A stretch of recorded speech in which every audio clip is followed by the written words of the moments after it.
Eu colocaria até o Atlético como vice-campeão. Mas estou botando muita fé que o Cruzeiro em 2024 vai ter uma temporada parecida com a de 2023. O Vasco não fez um bom campeonato carioca, o Vasco ele não vira no campeonato estadual, é impressionante. O Cruzeiro está procurando gente para compor a comissão técnica do Fernando Seabra. O Cruzeiro está atrás de diversos profissionais. O que mudou exatamente? O que de fato o Seabra fez que fez com que ele se tornasse ali a opção imediata, uma opção rápida, né? Eu acho que o principal ponto do Larcamón foi esse, não conhecer o que ele precisava fazer no futebol brasileiro e no Cruzeiro. Fala galera, bom ou nem, começando o Firula, nosso programa de O Tempo Esportes, semanal por enquanto, pra gente falar de futebol brasileiro. A gente vai trazer hoje, às vésperas do Brasileirão, um tier list, um tier list, como outros diriam aí, sobre o Campeonato Brasileiro. Nós vamos cravar para vocês quem vai brigar pelo título, quem vai brigar pela Sul-Americana e quem vai brigar contra o rebaixamento. Tem também factual do dia. Larcamón deixa o Cruzeiro ontem, hoje o Cruzeiro acertando aí o retorno de Fernando Seabra agora para ser o técnico do time profissional definitivamente. É o nome que o Cruzeiro traz, é uma informação que o Tempo Esportes traz também para você. O setorista do Cruzeiro, Gabriel Moraes, está aqui com a gente. Então, já apresentando a dupla inédita aqui no Firula. Antes, lembrando você, se inscreva aqui em O Tempo Esportes, canal Tempo Esportes. Se você está assistindo pelo Tempo, está aparecendo um card aí na sua tela para você acessar o Tempo Esportes e se inscrever. Tem conteúdos exclusivos do futebol brasileiro todos os dias. Atlético, Cruzeiro, São Paulo, Flamengo, etc. Ô dupla, sejam bem-vindos ao Firula. Gabriel Moraes, primeiro, antes de falar o nosso estreante do dia. Gabriel, seja bem-vindo mais uma vez, velho. Fala, Lucas, beleza? Obrigado aí pelo convite. Vamos falar de um assunto que a gente costuma conversar pouco, né, na redação, nos bares, que é futebol. Pouquinha coisa. Leandro Colombo, cara que chegou agora em O Tempo Esporte, seja bem-vindo. Agora, oficialmente, estreando no Firula, então as boas-vindas já estão sendo dadas oficialmente para você, Leandrão. Bem-vindo. Valeu, Lucão. Muito obrigado pelas boas-vindas aí. Um abraço para o Gabriel, para toda a equipe de O Tempo Esportes que me recebeu da melhor maneira. E é como o Gabriel falou, né? A gente costuma falar muito pouco de futebol, então vamos fazer esse esforço aqui e falar simplesmente de Campeonato Brasileiro Série A, que promete bastante nessa temporada. Para falar de Série A, antes, vamos falar então de Larcamón / Fernando Seabra / Cruzeiro, Gabriel Moraes. Na segunda-feira, ontem, o Cruzeiro demitiu o Larcamón, depois de 14 jogos, foram 7 vitórias, 4 empates e 3 derrotas. Esses são os números do Larcamón pelo Cruzeiro nesse ano.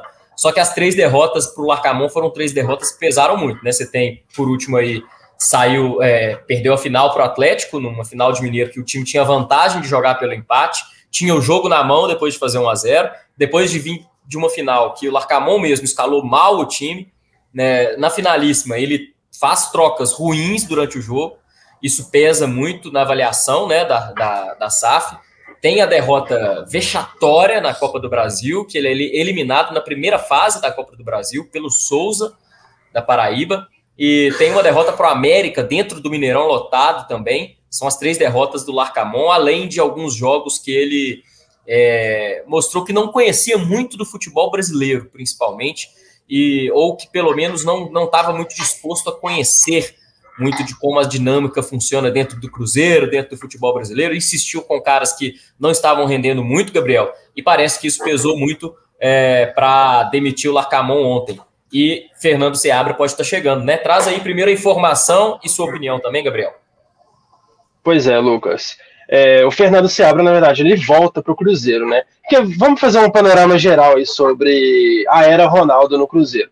Ronaldo chega ali a primeira temporada dele foi 2022, um espetacular ano, com o Paulo Pessolano no comando, que é um perfil ali de técnico novo, estrangeiro, que chega para acomodar o time. Subiu para a Série A, que era o que a torcida mais queria ali depois de 3 anos, foi campeão da Série B com muito mérito, beleza, o trabalho deu certo. Chegou no Campeonato Mineiro, ele vai mal, mas aí ele pede para sair, fala que estava muito desgastado, que o ambiente não estava bom, enfim. Depois vem Pepa, que segue ali mais ou menos o mesmo padrão, um estrangeiro, jovem, com ideias novas, Não deu muito certo. Eu, particularmente, na época, fui contra essa demissão, mas a gente não está dentro do clube vendo o dia a dia. E as informações que chegam para a gente é que realmente o ambiente não era bom, e aí ele foi demitido. Aí já começa a esculhambação, na minha opinião. Zé Ricardo. O Cruzeiro demitiu o Pepa parece sem ter muita noção de como estava o mercado. Custou achar um técnico e foi pro Zé Ricardo. Já chegou sem confiança nenhuma da torcida, demitido depois de 10 jogos. Aí começa a tampação de buraco. Aí vem ali o Seabra, que agora voltará para o clube, e o Autuori ajudando ele ali na gestão da equipe. E aí, na virada do ano, em vez de efetivar o Seabra, que naquela época não servia, preferiu contratar o Larcamon, que vai mais ou menos naquela linha ali, de Pepa, de Pessolano. O trabalho não deu certo. Particularmente, mais uma vez, olhando de fora, eu sou contra, porque eu acho que isso vai totalmente contra aquele discurso da SAF, que é continuidade de trabalho, vamos dar chance aí pro trabalho, vamos evoluir o elenco, evoluir também o treinador, mas foram lá e demitiram e trazem o Seabra, que estava no time 2 do Bragantino. E aí a pergunta que fica, se o Seabra não valia a pena manter ele no time profissional antes, por que vale a pena agora? Enfim, isso daí para mim não faz o menor sentido. Parece um desespero, né, para encontrar soluções, mas sem um planejamento de fato que pense a longo prazo, né? Ô, Leandro, você concorda com o Gabriel? Não era o momento de demitir o Larcamon? Acho até que o Larcamon deu motivos para ser demitido, mas primeiro, para ir ao encontro daquilo que o Gabriel disse, eu fico com literalmente a última frase que ele colocou. Qual que é a diferença? O que se deu ali naquele processo desse pouco tempo em que o Seabra deixa a equipe profissional e salva a equipe que estava prestes a cair mais uma vez para a segunda divisão e agora volta depois de comandar o Red Bull Bragantino B? O que mudou exatamente? O que de fato o Seabra fez com que ele se tornasse ali a opção imediata, uma opção rápida, né? Porque entre a comunicação da saída do Larcamon e a decisão pelo Seabra, ela foi muito rápida. Então, eu fico com o mesmo questionamento em relação ao Gabriel da transição e na escolha, por que é que o Seabra, de repente, entre aspas, não servia para ter a continuidade no profissional e agora serve voltando em um outro contexto e prestes mais uma vez a iniciar o Campeonato Brasileiro, né? A gente não entendeu na temporada passada por que o Pessolano ficou muito tempo e lá na reta final do Campeonato Mineiro, quando a janela já tinha fechado, sem tempo para trazer os reforços, o Cruzeiro anuncia o Pepa, às vésperas de começar o Brasileiro. Começou até bem, largou com uma derrota contra o Corinthians lá na Arena Corinthians, mas depois largou bem, inclusive foi a pontuação que, na minha opinião, salvou o Cruzeiro do rebaixamento. Mas, mais uma vez, o Cruzeiro repete esse contexto de estrear um treinador às vésperas de uma competição tão importante com um time que claramente não está pronto. Mas, fazendo aqui o outro meio peso, eu acho que o Larcamon ele deu motivos para ser demitido. A gente pode discutir entre nós três aqui quais são exatamente esses motivos, mas eu acho que, eu não gosto de usar essa palavra, porque eu acho que o técnico ele tem direito de conhecer o seu elenco, e para isso conhecer ele tem que ser jogando, não dá para ser só nos treinamentos, e ele tem que fazer todos os testes, mas é uma expressão que o torcedor gosta de utilizar, eu vou ficar com ela. Em relação às invenções, primeiro, recuar demais o Marlon, tirar esse potencial ofensivo dele, a insistência no Neres, que ninguém entende por que é que o Vidjalba fica no banco, por que é que o João Marcelo fica no banco e por que é que o Neres continua jogando como titular, as trocas inexplicáveis durante as decisões e antes das decisões, a escalação errada contra o Atlético custou caro nos 45 minutos iniciais daquele jogo de ida, depois ele consertou, aí no jogo de volta da final do Campeonato Mineiro, as alterações que ele faz são novamente decisivas, mais decisivas para o outro lado, é o Gabriel Milito quem aproveita isso, então eu acho que dá para dizer as duas coisas, e elas não são excludentes. Eu acho que o Larcamon deu motivos para ser demitido, mas sinceramente eu não entendo a escolha tão imediata e tão assertiva ali como parece ter sido pelo Seabra. Eu acho até que o timing não é dos piores, até porque apesar de ser vésperas do início do Brasileirão, melhor do que ser demitido durante um trabalho que já começou, para falar a verdade. Se o Cruzeiro demorou muito no Pessolano, talvez agora o pessoal falou assim, olha, a gente não pode demorar como a gente demorou antes, vamos tirar o cara que o cara não está conhecendo. Eu acho que o principal ponto do Larcamon foi esse, não conhecer o que ele precisava fazer no futebol brasileiro e no Cruzeiro, porque eu pego como exemplo o jogo do Cruzeiro na Sul-Americana, a atitude que ele coloca para o time. Ele poupa meio time e para quê? Se ele mantém a zaga, muda o meio, o ataque todo, mas não coloca o time para jogar de fato, propor o jogo, ir para cima, não, segurando para cumprir os 90 minutos e se poupar todo mundo. Para que ele descansou jogadores titulares, então? Uma atitude foi incompatível com a grandeza que é o Cruzeiro e a grandeza de um time que quer vencer uma competição sul-americana, uma competição internacional, né? E apesar desses motivos que o Larcamón deu, eu acho que ainda fica uma dúvida para a diretoria do Cruzeiro, que vai apostar de novo? Qualquer técnico que o Cruzeiro for contratar agora, obviamente é uma aposta. O Cruzeiro não vai tirar ninguém de nenhum clube, certamente, mas vai apostar novamente num cara que vai chegar para fazer o maior trabalho da carreira? Bom, acho que até entre os nomes aí que o Cruzeiro trouxe da última vez, de trazer um cara desconhecido e Fernando Seabra, é melhor que traga o Seabra mesmo, que já conhece pelo menos internamente o clube. Mas o que o Leandro falou é muito interessante mesmo para você pensar. O que mudou desde a saída dele até agora? Nada. Então... E também, Lucas, o que me assusta também é essa falta de planejamento, né? Porque agora o Cruzeiro está procurando gente para compor a comissão técnica do Fernando Seabra. O Cruzeiro está atrás de diversos profissionais.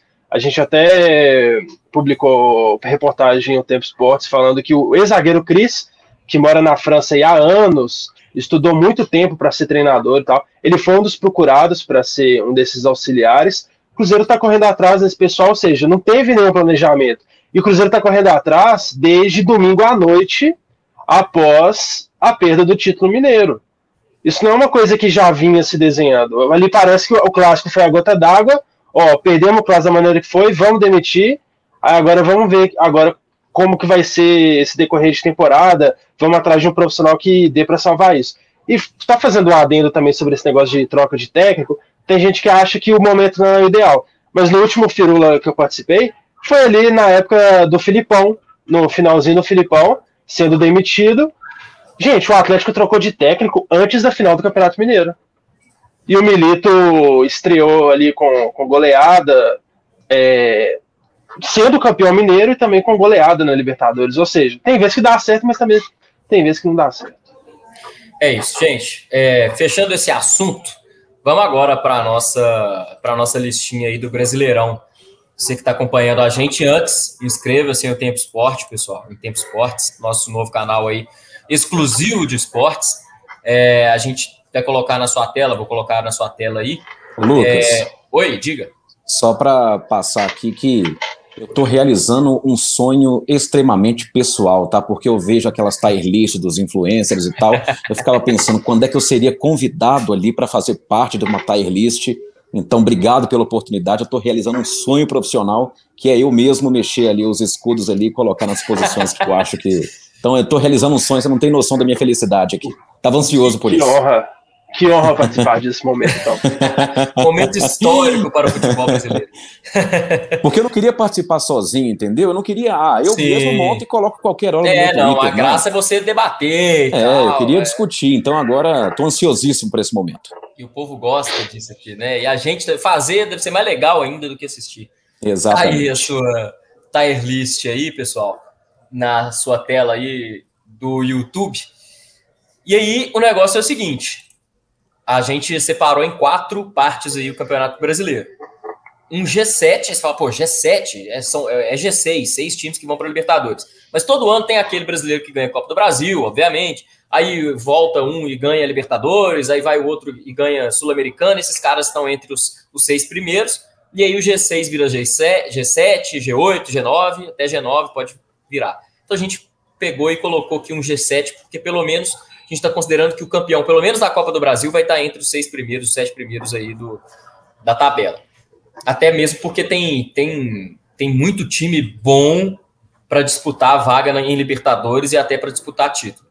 Em seguida tem Sul-Americana, nós vamos colocar 6 times.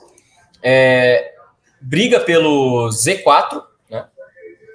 Que é isso, nós vamos colocar 3 times que vão estar na briga pelo Z4 e o Z4 de fato, que são 4 equipes, ou seja, 7 times aí brigando para não cair, 6 times na Sula e 7 times no G4. Fechou, pessoal? Podemos ir? Fechou, vamos lá. Então vamos lá, vou começar primeiro pelo Leandro, já que ele está empolgado com o tier list de hoje. Ô, Leandrão, quais seriam aí, olhando para esses escudos que estão na sua tela, os 4 times que vão ser rebaixados? Aqui é um detalhe importante, viu, Leandro? O Fernando não está aqui, mas o Fernando gosta de falar. Quem estreia no Firula tem que cravar logo. Então, já entra cravando, sem fazer média, cara. O Z4 do Brasileirão 2024 será... Quem mandou, né, eu dizer que estava ansioso, porque eu já fiquei com essa primeira missão. E te digo mais, é curioso até que os times que subiram para a Série A, sobem para a Série A na edição, naturalmente são os mais alvos. Sim. Ali, né? Então o Atlético Goianiense, pela lógica, seria, o Criciúma, pela lógica, seria, o Juventude, pela lógica, seria, e o Vitória também. Ocorre que dessas 3 equipes que eu citei, só uma não foi campeã estadual, que é justamente o Juventude, que perdeu a final para o Grêmio, mas todas as outras equipes, o Atlético Goianiense foi campeão, o Criciúma foi o campeão catarinense, o Vitória ganhou o Bavi, né? Então, esses 4 aí chegam com a moral, obviamente, se comparado às outras equipes mais baixas, mas não é o caso no estadual.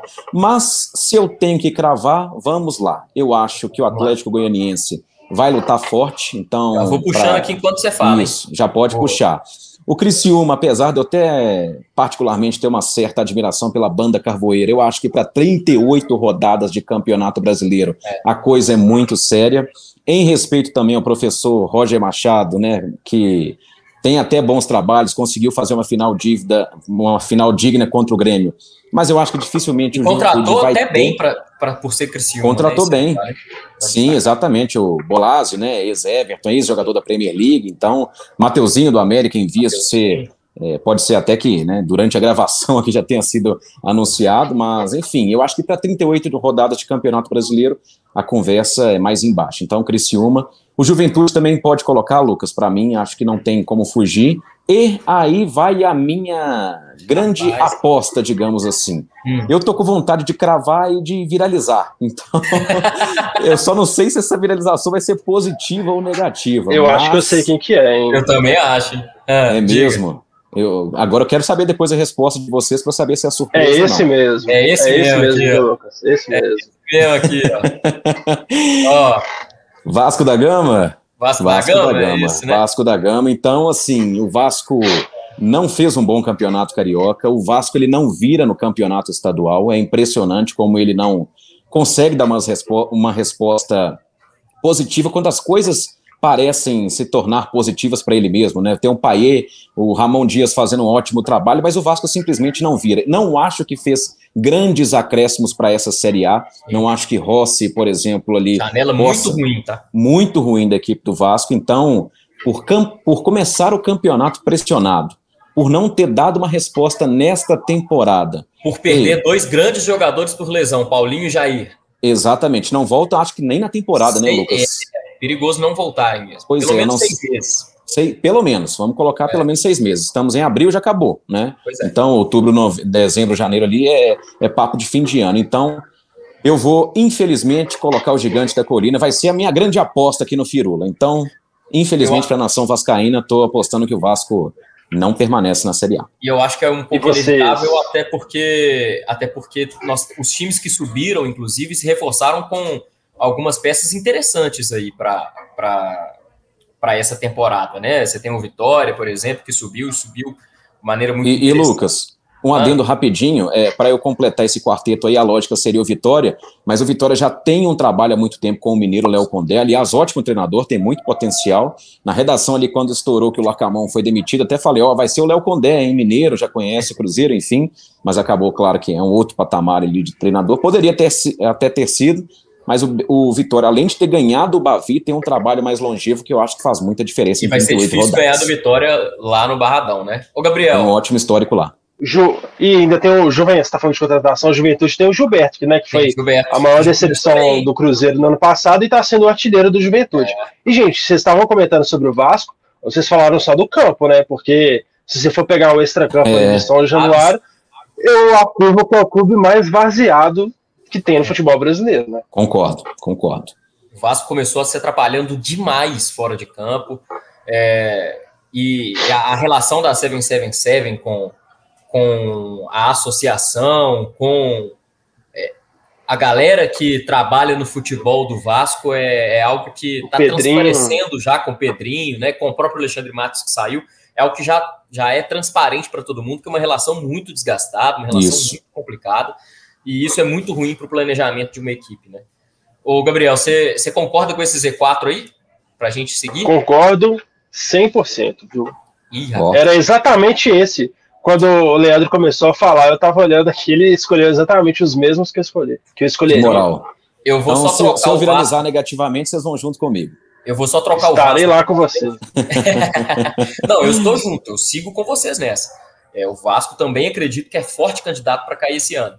E como a gente tem que o Atlético Goianiense, para mim, é um clube que foi um pouco decepcionante nos últimos anos, porque há alguns anos, aí uns 3 anos, eu gostava muito do projeto do clube a longo prazo, enfim, parecia ser um clube muito estruturado, mas infelizmente caiu e parece que não tem muitos sinais assim de uma reviravolta, não.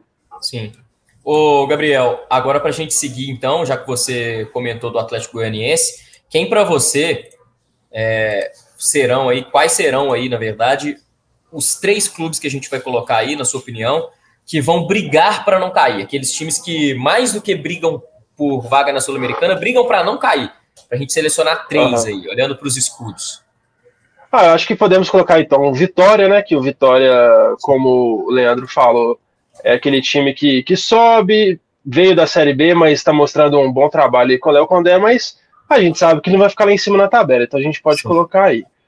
O segundo, já vou partir para o lado mais caseiro, que pelo andar da carruagem, vamos colocar o Cruzeiro, né? Eu acho que o Cruzeiro, nessa temporada, eu tô botando muita fé que o Cruzeiro em 2024 vai ter uma temporada parecida com a de 2023, pelo andar da carruagem.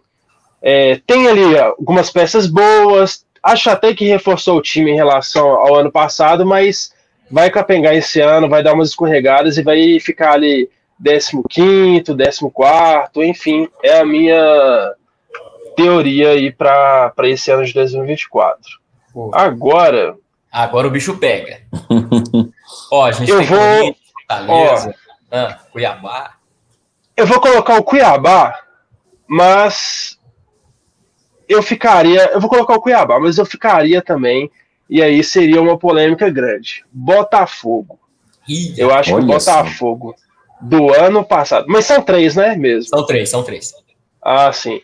Botafogo do ano passado pra cá, meu Deus do céu, viu? O time caiu de produção num nível assustador, e eu acho que 2024 o time vai ficar aí na segunda metade da tabela, sinceramente. Ô, Leandro, você acompanha os 3 aí? Você faria alguma mudança? Olha, eu acho que... desempatar? Como é que é?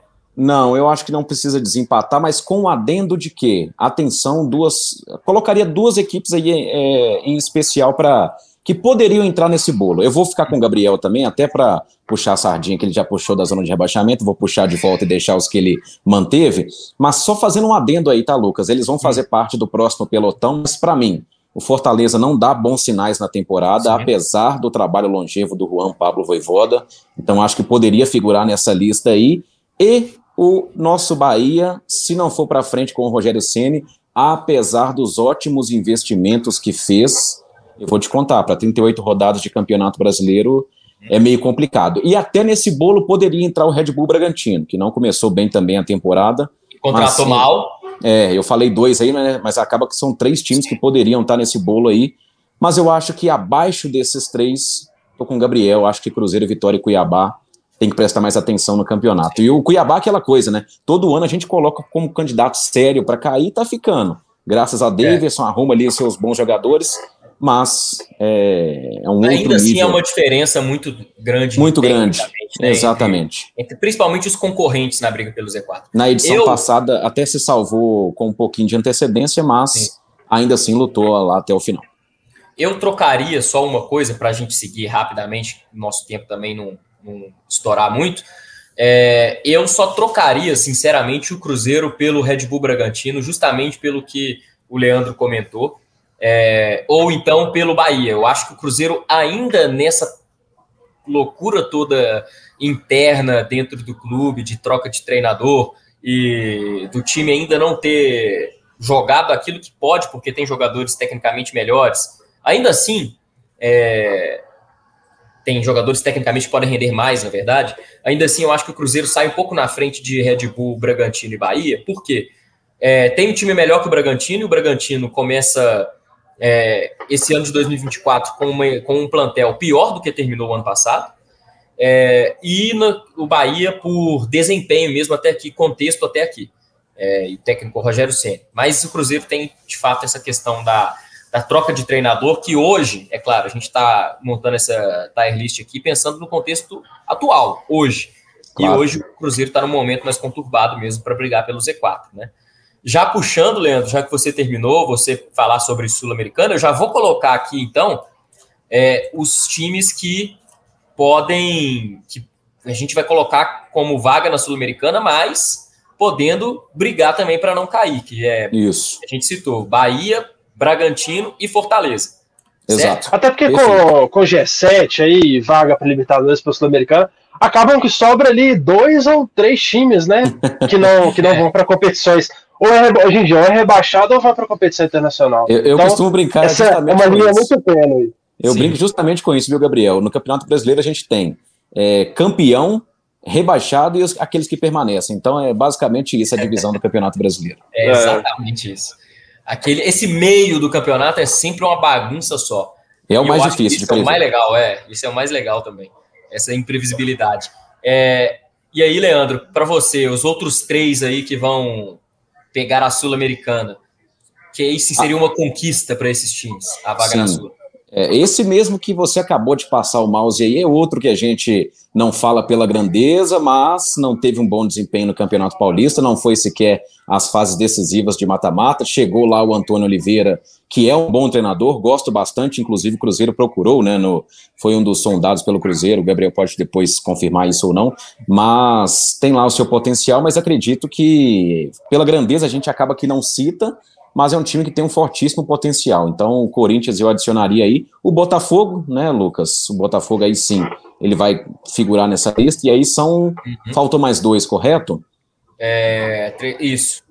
Atlético Paranaense. Mais um. Então Atlético Paranaense ou Grêmio ali. Acho que o Grêmio ainda corre por fora. Então colocaria o Grêmio. Grêmio? Ok. Grêmio. Polêmica, hein? Polêmica, hein? Acho que o Atlético Paranaense estaria à frente do Grêmio, sinceramente. Por que você acha?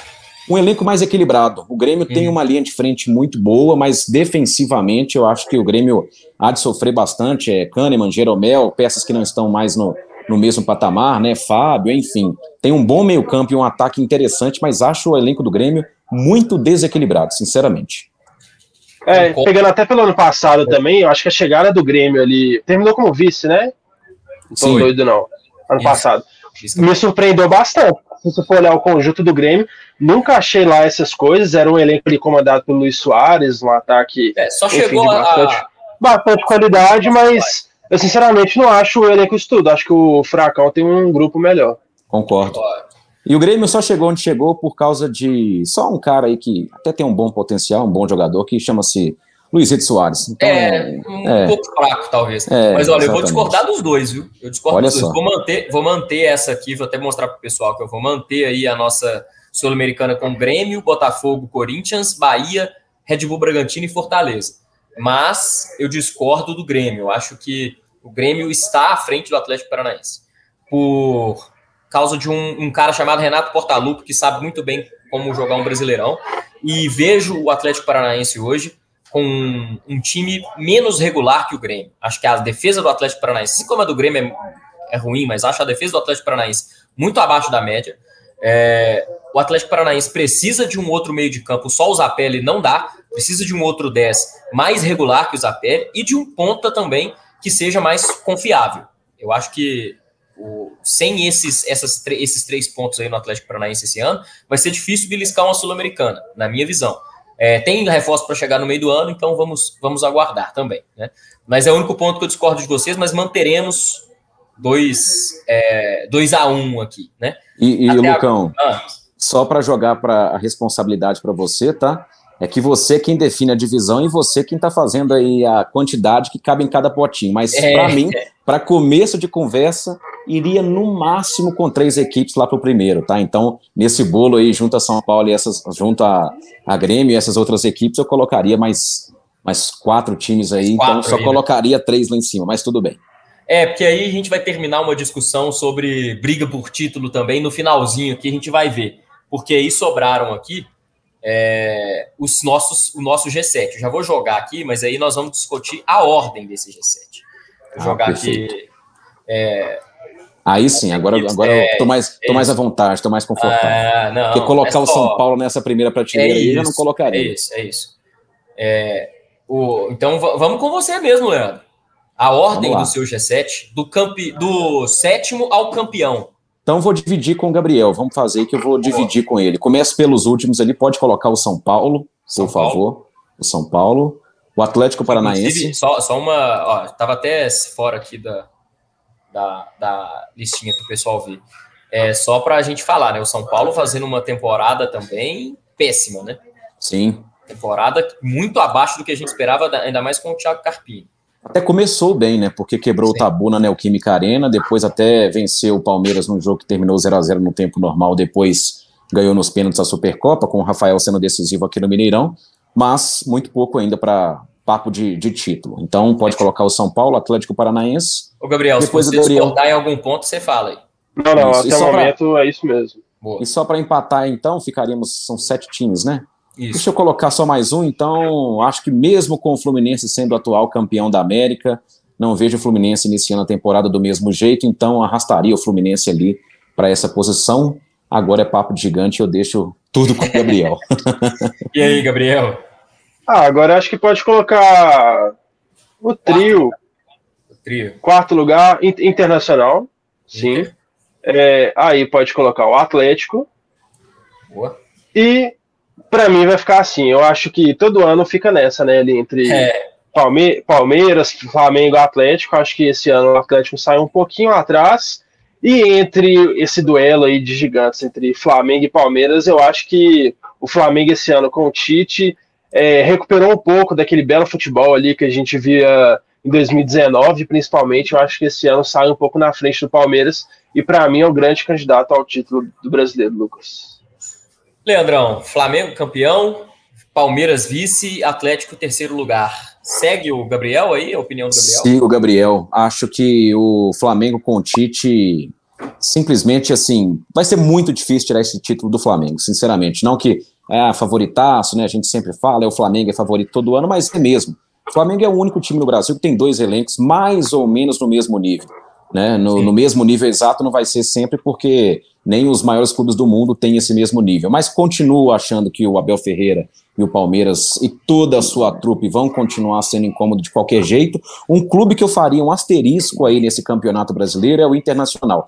Para mim tem um baita de um elenco, o Inter tem um grande elenco, foi muito bem, foi o melhor clube disparado na janela de contratações, na minha opinião, mas tem um personagem aí que eu não sou hater dele, tá? Eu até gosto, mas eu acho que se auto-sabota Eduardo Cudê. Ele mesmo atrapalha. Então, um treinador com estilo de jogo interessantíssimo, propositivo, mas quando eu digo auto-sabota, torcedor do Atlético se auto-sabota, o torcedor do Atlético vai se lembrar da eliminação para o Corinthians na Copa do Brasil. Então, eu acho que o próprio Eduardo Cudê se atrapalha em alguns momentos. Prova disso é que nessa temporada, mais uma vez, desde 2016, o Inter não comparece à final. Não comparece à final, não, né? Não conquista o Campeonato Gaúcho, caiu para o Juventude, então... Forma desastrosa contra o Juventude. Desastrosa. Tem um baita elenco, mas assim como o Vasco não gira no Carioca, o Inter não gira no Gaúcho. Então, esse pequeno asterisco, acho que o Inter tem potencial para ir muito longe, mas não vai por causa do seu treinador.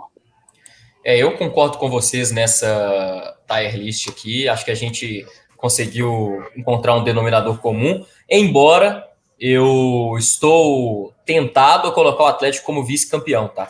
É difícil pelo momento, assim, porque o Milito acabou de chegar, mas eu acho que o Atlético tem uma ligeira vantagem sobre o Palmeiras, que é o fato de que o Atlético tem um potencial maior, na minha opinião. Eu vejo que o fator Abel Ferreira é muito importante para o Palmeiras, mas o Palmeiras perde o Endrick no meio do ano, né? Isso é muito importante. E eu, sinceramente, não sei se o Palmeiras com o retrospecto que tem, vai suprir a ausência do Endrick no time. O Endrick é um jogador que rapidamente ficou muito importante para o time do Palmeiras, decisivo, e o Palmeiras vai perder o Endrick no meio de um campeonato brasileiro. Por isso, eu colocaria até o Atlético como vice-campeão, mas acho que fica uma disputa muito interessante e não foge desses olhando para o momento atual, não foge desses 3 primeiros aí. Flamengo campeão, concordo, Palmeiras e Atlético.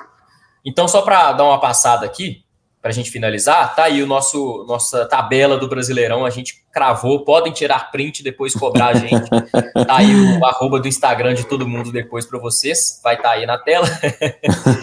Flamengo campeão, Palmeiras, Atlético, aí tem Inter, Fluminense e para fechar o G6, Atlético Paranaense, São Paulo na pré-Libertadores, Sul-Americana, quem vai pegar a vaga, Grêmio, Botafogo, Corinthians, Bahia, Red Bull, Bragantino e Fortaleza. Ainda tem Cruzeiro, Vitória e Cuiabá brigando para não cair. E o Z4 que a gente concordou em fechar aqui, Vasco, Atlético Goianiense, Criciúma e Juventude. É isso, pessoal? Alguém se arrependeu aí e quer mudar? Não, eu só fiquei preocupado quando você disse que as nossas arrobas serão expostas aí, né? Eu tinha me esquecido desse detalhe. Mas é maravilhoso. Instagram... Então... Desativa até as notificações, Instagram e Twitter. Em dezembro estaremos daquele jeito lá com os nossos internautas. É isso aí. Mas não me arrependo, não. Acho que tá bem. Para a primeira minha experiência em tier list, tá de excelente tamanho. Faremos outras durante o ano aí, porque que beleza. Que dá para todo mundo se comprometer bem aqui no Firula. Podemos voltar na 19ª rodada e ver, né, no metade do caminho para ver se a gente estava errado. Antes do segundo turno, nós 3 aqui faremos o programa para a gente analisar o que cada um disse e colocou aí. Isso aí. Pessoal, combinado, então. Fechou? Pessoal, agradeço vocês dois aí mais uma vez. Obrigado, Leandro, por participar pela primeira vez aqui do Firula, firulando com a gente aqui, falando asneira muitas vezes, mas pelo menos com embasamento. Gabriel, obrigado também pela sua presença de novo aqui no Firula. Agradeço você que está aí assistindo a gente. De novo, inscreva-se aí no canal Tempo Esportes, deixa seu like, comenta aqui embaixo o que você quer ver a gente comentar, porque a gente volta na semana que vem para falar do início do Brasileirão e também dos factuais da semana. Vamos ver como o Cruzeiro vai lidar com a chegada do Fernando Seabra, como vai estrear no Brasileiro, como vai jogar agora na Sul-Americana, quinta-feira. Vamos ver como vão começar os outros brasileiros aí no Campeonato Brasileiro e se a gente de fato vai ter isso aí, ó, essa tabela que a gente acabou de cravar no Firula. Meus amigos, muito obrigado, até a próxima. Valeu, Lucas, obrigado. Valeu, Gabriel. Falou, valeu demais, tamo junto. Valeu.